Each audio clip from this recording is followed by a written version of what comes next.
आज की वीडियो में हम कंप्लीट करने वाले हैं हमारी हिंदी की क्वेश्चन बैंक क्लास 9th की, जिसमें हम इकाई 6 को पूरा कंप्लीट करने वाले हैं।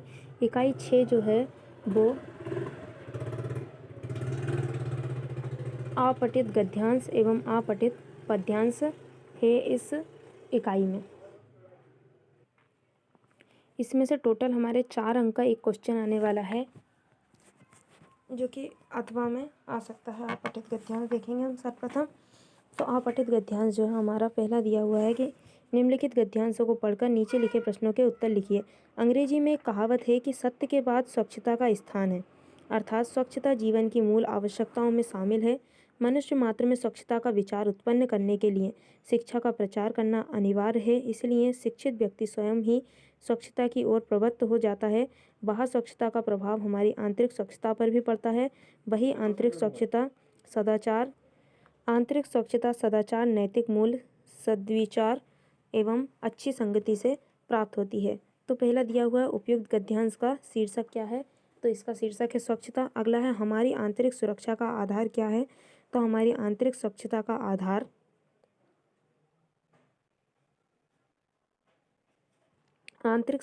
आधार स्वच्छता, सदाचार, नैतिक मूल्य, सद्विचार एवं अच्छी संगति है। अगला है उपयुक्त गद्यांश का सारांश क्या है, तो उपयुक्त गद्यांश का सारांश यह है कि हमें सत्य तो बोलना ही चाहिए, लेकिन सत्य के साथ साथ स्वच्छता का भी ध्यान रखना चाहिए। और स्वच्छता जो हमारे बाहर ही नहीं बल्कि आंतरिक स्वच्छता पर भी हमारा जो प्रभाव पड़ता है। यदि हम स्वच्छ रहते हैं तो हमारा मन भी साफ होता है। अगला दिया हुआ है कि गिरिराज हिमालय का विस्तार अफगानिस्तान की सीमा से लेकर म्यांमार तक फैला गया है। रूस तथा चीन तक इसकी शाखाएं पहुंचती है। इसी पर्वत पर मानसरोवर झील तथा शिव का निवास कैलाश पर्वत है। सिंधु, गंगा, यमुना, ब्रह्मपुत्र तथा कोसी जैसी विशाल नदियों का उद्गम हिमालय ही है। बद्रीनाथ तीर्थ और स्वर्ग से सुंदर कश्मीर हिमालय की गोद में ही बसा है। संसार की सबसे ऊंची चोटी एवरेस्ट हिमालय का मुकुट है। हिमालय भारत की सुरक्षा तथा गौरव का प्रतीक है। तो इसमें पहला क्वेश्चन दिया हुआ है कि उपयुक्त गद्यांश का शीर्षक क्या है, तो इसका शीर्षक हो जाएगा गिरिराज हिमालय। अगला है गंगा, यमुना तथा ब्रह्मपुत्र नदियों का जनक कौन है, तो गंगा, यमुना, ब्रह्मपुत्र नदियों का जनक विशाल नदियों का उद्गम हिमालय है। उपयुक्त गद्यांश का सारांश क्या है, उपयुक्त गद्यांश का सारांश यह है कि हिमालय जो है हमारे लिए अत्यंत महत्वपूर्ण है। इससे विभिन्न प्रकार की नदियाँ निकली है और इसी के पास बद्रीनाथ जैसा स्वर्ग कैलाश पर्वत भी यहीं पर स्थित है। अगला हमें दिया हुआ है कि विद्या अमूल्य, अनश्वर तथा सर्वोच्च धन है। अन्य प्रकार के धन कभी न कभी नष्ट हो जाते हैं, परंतु विद्या धन कभी भी नष्ट नहीं होता। रावण स्वर्णमयी लंका को नष्ट होने से न बचा सका, उसका बल तथा धन भी नष्ट हो गया। युद्ध में पराजित हुआ, परंतु श्री राम भी उसका विद्या ज्ञान नहीं छीन पाए। युद्ध में मरणासन पड़े रावण से लक्ष्मण ने विद्या धन प्राप्त किया था। अतः विद्याधन ही वह एकमात्र पूंजी है जो हमेशा हमारे साथ रहती है। रावण के पास सबसे अमूल्य धन कौन सा था, तो उसके पास विद्या रूपी धन था। उपयुक्त अनुच्छेद का सारांश क्या है, ये जो दिया हुआ अनुच्छेद है उसका सारांश ये है कि विद्या धन अत्यंत महत्वपूर्ण है और हमें इसका अर्जन हमेशा करते रहना चाहिए। उपयुक्त अनुच्छेद का शीर्षक क्या है, कि विद्या अमूल्य धन, ये लिख सकते हैं। अगला दिया हुआ है कि भारत में ध्वनि प्रदूषण को दैनिक जीवन का एक हिस्सा माना जाता है और एक बड़ी सीमा तक हमने इसके साथ कहने के अभ्यस्त भी हो चुके हैं। इसलिए भारत में ध्वनि प्रदूषण के विरुद्ध सामाजिक चेतना का अभाव है। 45 डेसिबल से अधिक की ध्वनि शोर मानी जाती है, जबकि दिल्ली, कोलकाता तथा मुंबई जैसे महानगरों में ध्वनि का स्तर 90 डेसिबल से भी अधिक है। उल्लेखनीय है कि मुंबई विश्व का तीसरा सबसे अधिक शोरगुल वाला शहर है। अतः भारत में ध्वनि प्रदूषण के विरुद्ध व्यापक एवं प्रभावी कानून की महती आवश्यकता है। उपयुक्त गद्यांश का शीर्षक लिखिए, तो ध्वनि प्रदूषण क्या है, तो 45 डेसिबल से अधिक ध्वनि को ही ध्वनि शोर माना जाता है, इसे ही हम ध्वनि प्रदूषण कहेंगे। अथवा हम अपने हिसाब से लिखें तो सोशल साइंस की भाषा में वह अवांछनीय ध्वनि जो हमारे मस्तिष्क तथा कानों को कष्ट पहुंचाती है, उसे हम ध्वनि प्रदूषण कहते हैं। उपयुक्त गद्यांश का सारांश क्या है, उपयुक्त गद्यांश का सारांश ये है कि भारत में ध्वनि प्रदूषण जो है दैनिक जीवन में एक बहुत बड़ा हिस्सा बन चुका है और इसे हमें रोकना है। अगला दिया हुआ है कि तेजी से बढ़ती हुई जनसंख्या, सिकुड़ते जंगल, अवैध शिकार, पर्यावरण प्रदूषण तथा ध्वस्त होता पारिस्थितिक तंत्र जैव विविधता के प्रमुख खतरे हैं। जैव विविधता का सर्वाधिक ह्रास वन्य प्राणियों में हुआ है। मॉरीशस का डोडो, स्कॉटलैंड का ग्रेट ऑक तथा न्यूजीलैंड का मोनो पक्षी ऐसे प्राणी हैं जिन्हें अब हम कभी देख नहीं सकते। भारत में एशियाई सिंह, चित्तीदार तेंदुआ, कस्तूरी मृग, काला हिरण, तापीर, सुनहरा लंगूर तथा सिंह पूंछ बंदर विलुप्त होने के कगार पर हैं। यदि इनके संरक्षण के प्रभावी उपाय न किए गए तो इन नायाब जीवों को हम हमेशा हमेशा के लिए खो देंगे। उपयुक्त अनुच्छेद का संभावित शीर्षक क्या हो सकता है कि हमें किसको बचाना है? वन्य जीव को बचाना है, तो हम इसका लिख सकते हैं वन्य प्राणियों का संरक्षण। अगला है संसार के कौन से वन्य प्राणी विलुप्त हो रहे हैं? तो यहाँ पर दिए हुए हैं कि मॉरीशस का डोडो, स्कॉटलैंड का ग्रेट ऑक तथा न्यूजीलैंड का मोनो पक्षी ऐसे प्राणी जिन्हें अब हम देख नहीं सकते, ये नष्ट हो रहे हैं, विलुप्त हो चुके हैं। इसके बाद उपयुक्त अनुच्छेद का सार क्या है? उपयुक्त अनुच्छेद का सार यह है कि हमें वन्य प्राणियों की रक्षा करनी है, क्योंकि बहुत से प्राणी अभी विलुप्त हो चुके हैं और बहुत से प्राणी अभी विलुप्त होने की कगार पर हैं। यदि इनका संरक्षण नहीं किया गया तो ये सदा सदा के लिए नष्ट हो जाएंगे या विलुप्त हो जाएंगे। अगला है हमारा छठवां,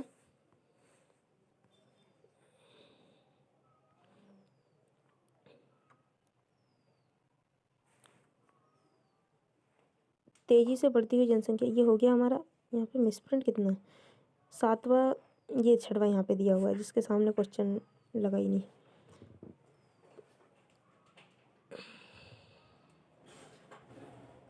निंदा का उद्गम हीनता और कमजोरी से होता है। निंदा करके उनके अहम को तो तुष्टि मिलती है, ज्यों कर्म क्षीण हो जाता है त्यों निंदा ही प्रवृत्ति में दिनों दिन इजाफा होता चला जाता है। निंदा कुछ लोगों की पूंजी होती है, बड़ा लंबा चौड़ा व्यापार फैलाते हैं।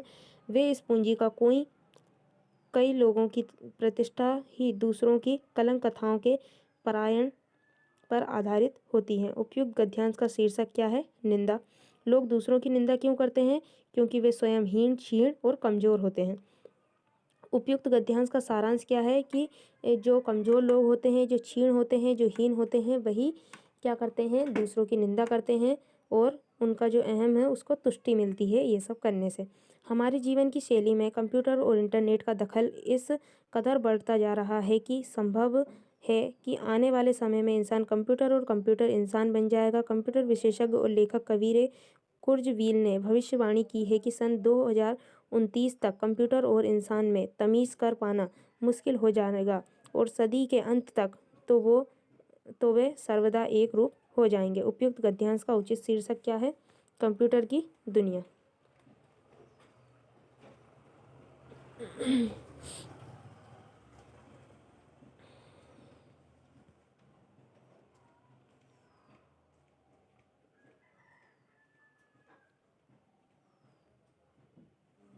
हाँ, अगला दिया हुआ है कि इंसान के कंप्यूटर बन जाने से समाज को क्या खतरा रहेगा? तो जब इंसान कंप्यूटर बन जाएगा तो उनकी तमीज़ कर पाना मुश्किल हो जाएगा और सदी के अंत तक सब एक रूप ले लेंगे। उपयुक्त गद्यांश का सारांश क्या है कि उपयुक्त गद्यांश का कि कंप्यूटर का अत्यधिक प्रयोग हो रहा है, जिसके कारण क्या होगा? मानव समाज पर इसका प्रभाव बहुत ही बुरा पड़ सकता है। अगला दिया हुआ है कि आधुनिक बाजारवादी संस्कृति उपभोग एवं एंजॉय पर आधारित है। हर विज्ञापन हमसे कहता है कि जीवन का सारा रस, सारा ममत, सारा सुख और सारा आनंद चीज़ों का उपभोग करने में है और इन विज्ञापनों के सहारे ही हमारा भी दिया चलता है। इनके इतने भोग उपभोग के लिए पैसा कमाना पड़ता है और पैसा कमाने से इंसान को इतनी फुर्सत ही नहीं मिल पाती कि वह एंजॉय कर सके। अतः इस बात की पूरी संभावना है कि किस भी सदी में एंजॉय करने का आग्रह और एंजॉयमेंट के लिए समय की कमी दोनों बढ़ेगी। उपयुक्त गद्यांश का संभावित शीर्षक क्या है? आधुनिक बाजारवादी संस्कृति। अगला है 21वीं सदी का इंसान एंजॉय क्यों नहीं कर पाएगा? क्योंकि वह कमाई करने में इतना ज़्यादा व्यस्त हो जाएगा कि उसके पास एंजॉय और एंजॉयमेंट, आग्रह और एंजॉयमेंट के लिए समय की कमी दोनों ही बढ़ेंगे। उपयुक्त गद्यांश का सारांश क्या है कि उपयुक्त गद्यांश का कि आधुनिक बाजारवादी में उपभोगवादी के लिए हमें आकर्षण विभिन्न प्रकार के पोस्टर के माध्यम से मिलता है, परंतु इनके लिए हमें धन को भी कमाना पड़ता है और इस चक्कर में हम इंजॉय नहीं कर पाते हैं। अगला दिया हुआ है कि भारत में टीवी और इंटरनेट के प्रभाव से सांस्कृतिक उपनिवेश तेजी से अपने पांव पसार रहा है। सदियों तक शासन करने के बावजूद अंग्रेज हमारे शहरी लोगों तक को पतलून पहनने का कायल कर सकें और ना हाउ डू यू डू कहने का, लेकिन मैकडॉनल्ड ने चंद ही सालों में अमेरिकी जीन्स हमारे लड़के लड़कियों को खास पोशाक बना दी और अभी जगह बच्चों के अंकल और आंटी से हाय और बाय बोलना सिखा दिया। भारत की मध्यम वर्गीय जनता ने happy birthday, happy new year, happy wedding anniversary, father's day, mother's day, valentine's day जैसे हैप्पीनेस के नए अवसर जुटा लिए हैं, जो पूरी तरह कार्ड, उपहार और बाजार से जुड़े हुई है। नई सदी में सांस्कृतिक गुलामी की प्रवृत्ति तेजी से बढ़ी है। उपयुक्त गद्यांश का शीर्षक क्या है कि हमारे अंदर क्या आ गया है, उपनिवेशवाद तेजी से आ गया है। उपनिवेशवाद का हम लिख सकते हैं इसका शीर्षक। अगला है सांस्कृतिक उपनिवेशवाद या सांस्कृतिक गुलामी से क्या आशय है, तो यहाँ आएगा कि भारत के मध्यम वर्गीय जनता ने हैप्पी बर्थडे वगैरह ये सब कहना सीख। अब लास्ट की जो 2 लाइन दिख रही है, यह गुलामी वाली और ऊपर वाली, वो पूरा लिख लेंगे तो आपका आंसर हो जाएगा। उपयुक्त गद्यांश का सार क्या है कि उपनिवेशवाद, सांस्कृतिक उपनिवेशवाद के कारण हमारी जो जीवन शैली है उसमें बहुत अधिक परिवर्तन आ गया है। हम लोग विदेशी संस्कृति का प्रयोग करके अपनी संस्कृति को भूलते जा रहे हैं। अगला है लोक साहित्य में लोकगीतों का विशेष स्थान है। ये गीत जो व्यक्ति विशेष के न होकर समूह के होते हैं, इनका रचयिता अज्ञात होता है और ये प्राय मौखिक रूप में एक पीढ़ी से दूसरी पीढ़ी या एक स्थान से दूसरे स्थान में स्थानांतरित होते हैं। लोकगीत लोक जीवन का दर्पण होते हैं, जिनमें लोक संस्कृति के समस्त पक्षों का वर्णन होता है। लोकगीत धर्म, सामाजिक रीति रिवाज, दर्शन, ज्योति, वैधक, सदाचार, उपदेश, लोक व्यवहार, मनोरंजन तथा जीवन के समस्त पक्षों का संचित कोश होते हैं। तो उपयुक्त गद्यांश का शीर्षक क्या है? लोकगीत। लोक साहित्य में लोकगीत। लोकगीतों की कोई 2 विशेषताओं का उल्लेख कीजिए। एक तो ये मौखिक रूप से एक पीढ़ी से दूसरी पीढ़ी में स्थानांतरित होते हैं और ये क्या करते हैं, लोकगीत जो होते हैं लोक जीवन का दर्पण होते हैं और लोक संस्कृति समस्त पक्षों का वर्णन भी करते हैं। यहाँ पे तो बहुत सारी दी हुई है, आप 2-3 लिख सकते हैं। उपयुक्त गद्यांश का सारांश क्या है कि जो लोकगीत होते हैं वो हमारी संस्कृति का वर्णन करते हैं और ये एक पीढ़ी से दूसरी पीढ़ी में मौखिक रूप से आते जाते रहते हैं। इससे लोकगीत से हम धर्म, सामाजिक रीति रिवाज आदि का मनोरंजन समस्त संचित कोश लोकगीतों में होता है, यानी लोकगीत बहुत अच्छे होते हैं। अब है हमारे आपठित काव्यांश। निम्नलिखित काव्यांशों को पढ़कर नीचे लिखे प्रश्नों के उत्तर लिखिए। तो जो जल बाड़े नाव में, घर में बाड़े दाम, दोनों हाथ उलीचिए यही सयानो काम। नाव में पानी बढ़ने पर क्या करना चाहिए? दोनों हाथों से उसे उलीच देना चाहिए।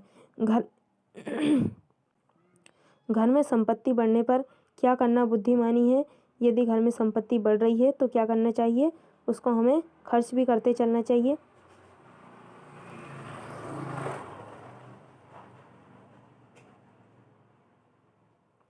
उपयुक्त पंक्तियों का भावार्थ स्पष्ट कीजिए कि जिस प्रकार से जो जल बाड़े नाव में, जो नाव में जल जिस प्रकार से भरता है उसी प्रकार घर में बाड़े दाम, तो घर में दाम यानी कि धन बढ़ जाता है और जो धन बढ़ जाता है उसको दोनों हाथों से उलीचना चाहिए। जिस प्रकार से हम नाव में से दोनों हाथों से पानी उलीचते हैं, तो इसी प्रकार यही क्या है? बुद्धिमत्ता है। अगला दिया है कल जो हमारी सभ्यता पर हंसे थे अज्ञान से, आज लज्जित हो रहे हैं अधिक अनुसंधान से। जो आज प्रेमी हैं हमारे भक्त कल होंगे वही, जो आज व्यर्थ विरक्त हैं अनुरक्त कल होंगे वही। हमारी सभ्यता पर लोग क्यों हंस रहे थे? क्योंकि वे हमारी सभ्यता से अज्ञान थे। अनुरक्त का विलोम क्या होता है? विरक्त होता है। आज कौन लज्जित हो रहे हैं? आज वे लोग लज्जित हो रहे हैं जो लोग कल अज्ञानी थे और जिनके पास कल अधिक अनुसंधान थे। उपयुक्त काव्यांश का शीर्षक क्या है? भारतीय संस्कृति।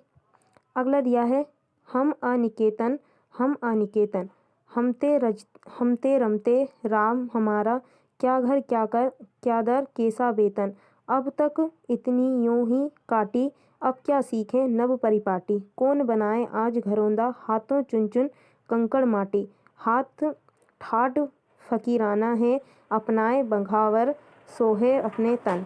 उक्त काव्यांश का शीर्षक क्या है? इसका शीर्षक है कि तो इसका शीर्षक है हम अनिकेतन। हम अनिकेतन। अगला है, कवि अपने आप को अनिकेत क्यों कहता है? क्योंकि अपने आप को, क्योंकि वह क्योंकि वह राम को अपना मानते हैं, उनके लिए कोई दूसरा घर नहीं है और ना ही उनके लिए कोई वेतन है, इसलिए वो अपने आप को अनिकेत कहते हैं। और उनने बहुत सारी ज़िंदगी जो इसी प्रकार से काट दी है और अब वो कुछ नया सीखना नहीं चाहते हैं। हाँ। अगला है कि उक्त पंक्तियों का भावार्थ स्पष्ट कीजिए। उक्त पंक्तियों में कवि अपने आप को अनिकेतन कहता है, अज्ञानी कहता है, क्योंकि वह राम के ऊपर भरोसा करता है, उनका कोई घर नहीं है, वो बिना वेतन के कार्य करते हैं। अब तक इतनी यूं ही काटी, अभी तक उन्होंने इतनी उम्र ऐसे ही काट दी है और अब वो कुछ नया सीखना नहीं चाहते हैं। अब कौन बनाए उनके लिए? इनकी आधी ज़िंदगी तो निकल ही चुकी है, इसलिए अब वो उसके लिए नया घर नहीं बनाना चाहते हैं और अब हाथों से वे कंकड़ माटी चुनना भी नहीं चाहते हैं। ठाठ फकीराना, वे फ़कीरों की तरह रहना चाहते हैं और बांगवर सोहे अपने तन, और वह सिर्फ सोना चाहते हैं, कोई कार्य नहीं करना चाहते हैं। अगला दिया हुआ है कि कई दिनों तक चूहा रोया, चक्की रही उदास, कई दिनों तक कानी कुतिया सोई उसके पास, कई दिनों तक लगी भीत पर छिपकलियों की गश्त, कई दिनों तक चूहों की ही हालत रही शिकस्त।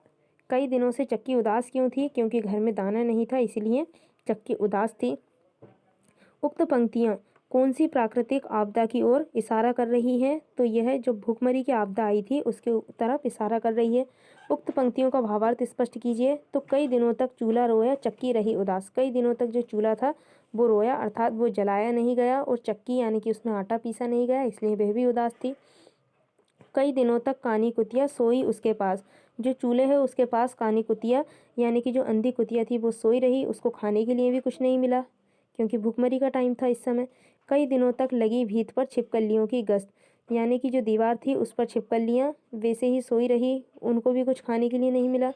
कई दिनों तक चूहों की भी हालत रही शिकस्त, चूहों को भी कुछ खाने के लिए नहीं मिला, इसलिए उनकी हालत भी खराब रही। भूखमरी का वर्णन किया गया है इन पंक्तियों के माध्यम से। माँ तुम्हारा ऋण बहुत है, मैं अकिंचन, किंतु इतना कर रहा फिर भी मैं निवेदन, थाल में लाऊं सजाकर भाल जब भी, कर दया स्वीकार लेना वह समर्पण, ज्ञान अर्पित प्राण अर्पित, रक्त का कण कण समर्पित, चाहता हूँ इस देश की धरती तुझे और कुछ और भी दूँ। उपयुक्त काव्यांश का शीर्षक, इसमें देशभक्ति की पूर्ण भावना है तो आप देशभक्ति की कविता इसको लिख सकते हैं। अगला है, कवि भारत माँ को क्या अर्पित करना चाहता है? तो कवि जो मातृभूमि है उसको